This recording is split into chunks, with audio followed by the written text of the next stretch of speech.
चरित्र पर आंख डालकर देखने की इन्हें फुर्सत नहीं होती।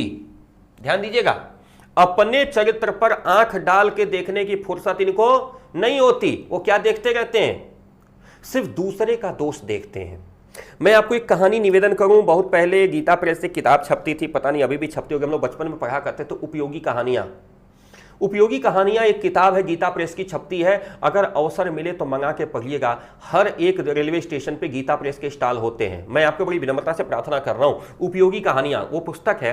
उस पुस्तक में कहानी छपी थी, मैंने बचपन में पढ़ी है। हमारे पूज्य बाबा जी आदरणीय श्री नरेश मणि त्रिपाठी जी कलकत्ता रहा करते थे, और मेरे बाबा जी के जस्ट छोटे भाई हैं, मेरे चचेरे बाबा कह सकते हैं। तो वो ले आते थे ये पुस्तकें हम लोग को पढ़ने के लिए। उसमें क्या हुआ कि एक व्यक्ति जो है स्वप्न में देख रहा था, और स्वप्न में ही उसको ईश्वर के दर्शन हो गए। तो उसने कहा भगवान से कि हे भगवान, मैं बड़ा महान व्यक्ति बनना चाहता हूं, मैं बड़ा प्रतिष्ठित व्यक्ति बनना चाहता हूं। सावधानी पूर्वक समझिएगा इस पूरी कहानी को, कि एक व्यक्ति है जो कि रात को स्वप्न में सोया है, और स्वप्न में सोते सोते सोचता है कि हे ईश्वर, हाँ, भगवान से उसकी मुलाकात हो जाती है स्वप्न में। तो कहता है हे ईश्वर, मैं बड़ा महान व्यक्ति बनना चाहता हूं, मैं बड़ा प्रतिष्ठित व्यक्ति बनना चाहता हूं, समाज का सबसे इज्जतदार आदमी हमको बना दो। भगवान ने कहा बेटा बहुत आसान है, मैं बना देता हूं, लेकिन इसके लिए तुमको 1 सप्ताह भ्रमण करना होगा। कहा कर लूंगा, 1 सप्ताह ही तो केवल भ्रमण करना है, इधर उधर घूमना है। कहा कर लूंगा।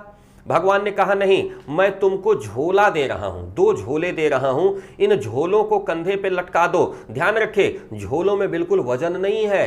कहा लो, ये तो और बढ़िया चीज है, झोले में वजन नहीं है साहब, आप 2 क्या 4 झोला दे दो, मैं लटका के घूम लूंगा, बस मुझे महान बनना है। भगवान ने कहा बेटा यह झोला लो और इसको कंधे पे रखो।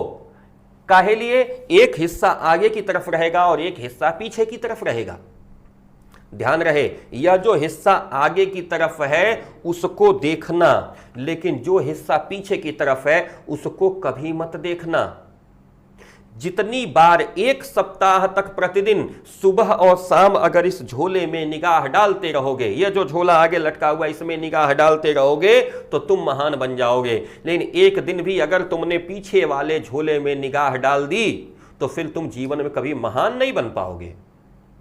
मनुष्य ने झोला लिया और बड़ा खुशी खुशी चल दिया, लेकिन इतना प्रसन्न हुआ कि उसको ध्यान नहीं रहा कि आगे कौन सा झोला रखना है, पीछे कौन सा झोला रखना है। गलती से झोला पलट गया। जो झोला पीछे जाना चाहिए था वो झोला आगे आ गया, जो झोला आगे की साइड होना चाहिए था वो पीछे चला गया। और वो व्यक्ति प्रतिदिन उस झोले को देखता था, 1 चक्कर लगाता था, शाम को फिर देखता था, फिर चक्कर लगाता था शाम को। 7 दिन बाद वह व्यक्ति समाज से तिरस्कृत हो गया। समाज में कोई व्यक्ति उसको अपने दरवाजे पे बैठने नहीं देता था, कोई उसको जल नहीं पूछता था, कोई उसको देख करके नमस्कार तक नहीं करता था। लोग उसको देख करके स्वतः ही भागना प्रारंभ कर देते थे। भगवान से मुलाकात हुई 7 दिन बाद। भगवान से कहा महाराज, आपने तो झोला दिया था, कहा था कि झोले में प्रतिदिन देखते रहोगे और चारों तरफ घूमते रहोगे तो 7 दिन बाद तुम्हारी प्रतिष्ठा 7वें आसमान पे पहुंच जाएगी। महाराज यहां तो सारी प्रतिष्ठा धूमिल हो गई, कोई जल के लिए नहीं पूछता, कोई बरामदे में बैठने नहीं देता, और तो और कोई व्यक्ति अगर मेरे सामने मिल जाता है तो रास्ता छोड़ के भाग जाता है। महाराज मैं तो समाज का सबसे तिरस्कृत व्यक्ति हो गया हूं। भगवान ने कहा झोला दिखाओ। भगवान ने जब झोला देखा तो कहा अरे तुमने ये क्या किया?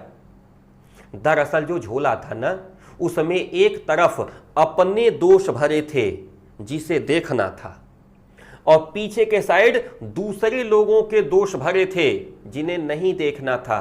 वह व्यक्ति क्या किया? केवल दूसरों के दोष देखता रहा, इसलिए समाज में तिरस्कृत हो गया।